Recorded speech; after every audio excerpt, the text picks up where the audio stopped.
Eddie, thank you very much for coming on, because I imagine there's lots of people that want to talk to you right now. So appreciate you coming on here. We're going to talk about Katie as well in just a second, and about the big fight that she's got this weekend at Wembley.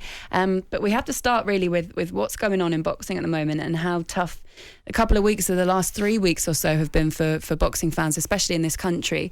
Let's go straight in on it really with Conor Benn and the situation with the failed drugs test. I think a lot of people want to know what happened with that B sample, why it wasn't tested, and whose responsibility it is to request that to be tested, and if that's going to be done. Are we going to find any clarity there? Yeah, I mean, firstly, it's we don't get a lot of sympathy in this respect, but it's a little bit difficult for us because Conor Benn has an ongoing legal situation, and we can't say too much around the process because it's prejudice to his case, particularly of that. And actually, the next, I would think, 48 hours, you'll see a full statement from Conor Benn around that legal case with his confirmation of all the facts. From our point of view, I have no problem talking about it, about the process that unfolded that led to the eventual decision from the British Boxing Board of Control. So Conor Benn, obviously, straight away is presumed guilty without any kind of hearing straight away, because that's generally the way that it works in this situation. And sometimes that's fair as well, actually.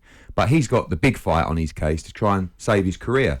So in terms of those kind of facts around the testing and the analysis that will be heard in a court of law and in a hearing, it's difficult for us to comment. And, we got a lot of stick because we didn't say too much after. I don't mind answering questions. I've done plenty of interviews, but his real fight is happening right now, and he'll be giving his statement in due course. I appreciate that. And we know he lost he failed, beg your pardon, Nevada test. There are very strong rumours going about he failed at least a test before that. Can you clarify that for us? And if you can, why was it kept quiet? No, well, firstly, nothing was kept quiet. And this is a really important fact because people feel that this was brushed under the carpet. The British Boxing Board of Control, which are our governing body, which are the regulators, which ultimately will decide if a fight takes place or not, knew everything, all information at all points. And all information around the testing, like I said, will be released by Conor Benn in due course. It's very important for us, that point there is very important because we were faced with a decision a couple of weeks before the fight to receive this information from VADA. Understand as well, the British Boxing Board of Control have their own regulatory testing board, which is UCAD. That's who they're governed by. We pay for additional testing to try and keep the sport as safe as possible, which is VADA. VADA is not recognised by the British Boxing Board of Control. And one of the problems around this is VADA is a reporting agency. So VADA will report to the fighters. Is it the same test though? No, it's a different test. Different test, different laboratory. They test here. The samples get flown around the world into different labs in Salt Lake City, etc. That costs, I don't know, £40,000 per fight to implement that testing. That was at the request of Conor Benn and Chris Eubank Jr. that they would like additional testing for this bout. Okay. Now, when we receive the information, that information comes back to Matchroom, to Conor Benn, to Wasserman, which is Chris Eubank's promoter, Chris Eubank, and the British Boxing Board of Control. So everybody knew about the test at the same time. Okay? So from there, we have a decision. We get the information. We speak to Callie Sowland, Chris Eubank, Conor Benn, the British Boxing Board of Control, and we say, look, we have a situation here. We have, and again, not going into the testing amounts and samples, which you'll hear about shortly, but from that moment, medical advice and specialist advice was taken regarding the testing results. Again, I'd like to say more, but you'll find out in due course. Sorry, go on. Sorry, carry on. That information is then sent to, Callie Sowland and Wasserman did their own individual research on that information. And at that point in time, Chris Eubank Jr. has the right to terminate the agreement, the fight. Ultimately, it's up to the British Boxing Board of Control to sanction the fight. Chris Eubank Jr., Wasserman came back and said, based on the information that we have received around the test, we're happy to proceed with the fight. But ultimately, it goes into the hands of the British Boxing Board of Control. They sat on that information for, 8-9 days, and then came back on the Wednesday of the fight and said, we're not prepared to sanction the fight. At that point... So straight away you're saying that's too long for them to hold on to that information? Ali, what was annoying is there's no process, there's no hearing. We had this similar situation with Dillian Whyte, where before the fight he had a hearing from, it was different, that was UCAD. UCAD cleared him to fight. There's a lot of stuff around this testing in terms of trace samples, contamination, all this kind of stuff that has to get ahead. And ultimately, that's what happened to Dillian Whyte. So he had a hearing and he got cleared. Conor Benn never had the chance to have a hearing before the fight. They just sat on it, made their decision, leaked it to the press, and then on we went. Eddie, what do you say to boxing fans like myself and the millions of boxing fans in the country who are, well, I'm certainly disillusioned. I've never looked forward to a fight more in my life than AJ Fury. Oh, right? I've never looked. I was thinking Ben Eubank. Yeah, and then we get back to Ben Eubank. I mean, I wouldn't say boxing's at an all-time low, but there's a lot of disillusioned boxing fans out there like myself. I think, to be honest with you, it's boxing. That doesn't give you an answer. I'm not even talking about Ben Eubank. I'm talking about AJ Fury. We live in a sport, unfortunately, where we're always disappointed that big fights don't happen. It's nothing new, Ali, in all honesty, but every now and again a mega fight appears that we know should happen but doesn't get over the line. And again, on the he said, she said, George Warren, me, Frank Warren, whatever way, the only good thing that came out of it was there was actual communication and talks between us and George Warren. We actually made John Ryder, Zach Parker off the back of it.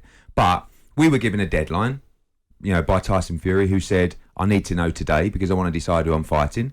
4 weeks later, he announced his fight with Derek Chisora. And whilst we were negotiating with AJ, he was also negotiating with Derek Chisora. So he was allowed those extra 3 or 4 weeks, but we weren't. But listen, I'm not saying it's their fault, it's mine. It's probably a little bit of everybody's fault, but it's a very complex situation for both teams, especially with TV networks. And listen as well, I don't mind saying, AJ's just coming off a defeat. He would have had to get back in the gym. He wanted December 17. We agreed to December 3rd. He would have had to got back in the gym immediately, which he was going to do. I don't sit here today, honestly, as someone who represents Anthony Joshua, devastated that fight didn't happen because he wanted to take it. So I'm all in.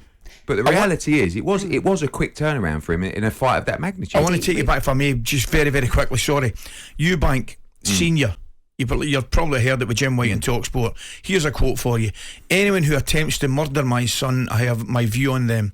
Of what I'm going to share with the world. If you're 33 years old, you can't do what you used to do in your mid-20s, which is to lose weight and to be able to handle the loss of that weight. It was a really powerful, emotional interview. What were your comments? Well, what he's referring to, by the way, is the deal of the weight. That's what he's referring to. Listen, he's had a very difficult time lately, and I think some people in the media, quite frankly, are taking liberties in trying to use him for these interviews and stuff like that, but that's another story. What I will say is his comments are based around Chris Eubank Jr. agreeing to the £157 weight limit in the fight. Okay, Chris Eubank Jr. represents himself, right? He's self-managed, he's promoted by Wasserman Boxing. Ultimately, he had to come down 3 pounds from his weight division, which is really actually not that unusual. And Conor Benn had to come up 10 pounds from his weight division. We all sat in rooms with all the representatives from all sides to bang out this deal for 3 months. It took to find a weight limit that actually we all felt was fair to both parties. Ultimately, it's on Chris Eubank Jr. and his representatives. I don't represent Chris Eubank Jr. I'm not Chris Eubank Jr. So they felt, his training team felt, his doctors felt that 157 was the number. Now, by the way, I don't know if he would have made 157. I actually don't think he would have. I think he would have come in at 158.5, which was the max that he could have come in at. Which actually, if you look at his last fight, I think he weighed 159 dead. Would that have been dangerous, Eddie? I mean, I don't believe so. I mean, but at the end of the day, that's for him and his team, Ali. We're negotiating a fight on behalf of Conor Benn. I think it was more dangerous for Conor Benn to move up from 147 to fight a guy at 157 who would rehydrate to 170. So yeah, Eddie, I think after the fact, people look back at this. At the time, when everybody was aware of the weights, nobody commented in terms of this. Yeah, in fact, Chris Eubank Jr. was a massive favourite in the fight. I'm just concerned. I don't want to go back over old ground because I think a lot of people who followed it would have known about these kind of arguments. But I suppose the argument really that when we talk about the VADA testing and the UCAD testing and all that kind of stuff, I suppose the real question is, what's the point in going and paying 40 grand for a VADA test that if it fails, the British Board of Boxing Control aren't getting on board with it, don't recognise it? is there not a moral question in this, that when there's a failed drugs test, you have to appreciate that's a failed drugs test and don't ask the fighters, because they are going to fight, aren't they? Everyone involved is going to want to make their money from this fight because it's been organised.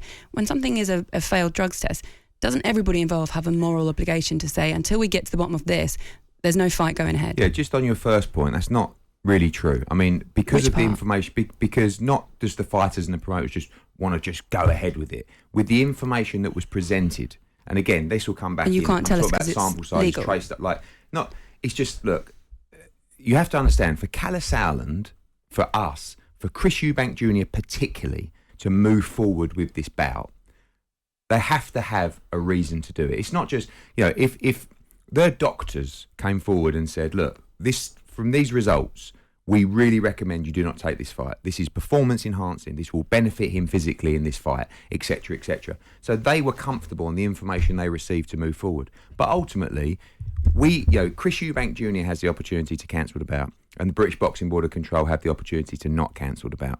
We had a very similar situation with Billy Joe Saunders, I think 2 years ago, where he failed a VADA test, and the British Boxing Board of Control said, we do not acknowledge that test. You're not suspended. You're clear to fight with us. So all of a sudden we're in this situation where the same as the Billy Joe Saunders test. Conor Benn wasn't given an opportunity to be heard during this case, so we left it with the board, who cancelled the fight. At that point, we had the choice to move forward with the fight with a different commission, or to legally challenge their decision, which we would have won immediately. Of course, because of the backlash, because of the feeling, we don't want to go against our governing body. We don't want to go against the British Boxing Board of Control. We don't want to bring in a new commission. It looks terrible. It's not right. We said, fair enough. We postponed the fight, subject to the hearing that will unfold. So, again, I get your point, but it's not just a case of clean it under the carpet and on we go. The information that was presented through scientists, through doctors, led Wasserman and Chris Eubank Jr. to say, we will proceed with this bout subject to the decision from the British Boxing Board of Control. And they will always be the one that will sanction or not sanction a fight. But if they don't recognise VADA testing, are they always just going to... my question is, I agree with your question. If they knew about it for a number of times, for a number of weeks, which they did, and then they only decided to act on it when supposedly the article came out. No, not true. They leaked the article. They announced their decision, and I don't know, 4 or 5 hours later, it all came out in the media because they told the media that they weren't going to sanction the fight. Your point about VADA testing is bang on, ultimately. And when you say what's the point is so that the teams are aware of the additional testing. So I'll give you another example.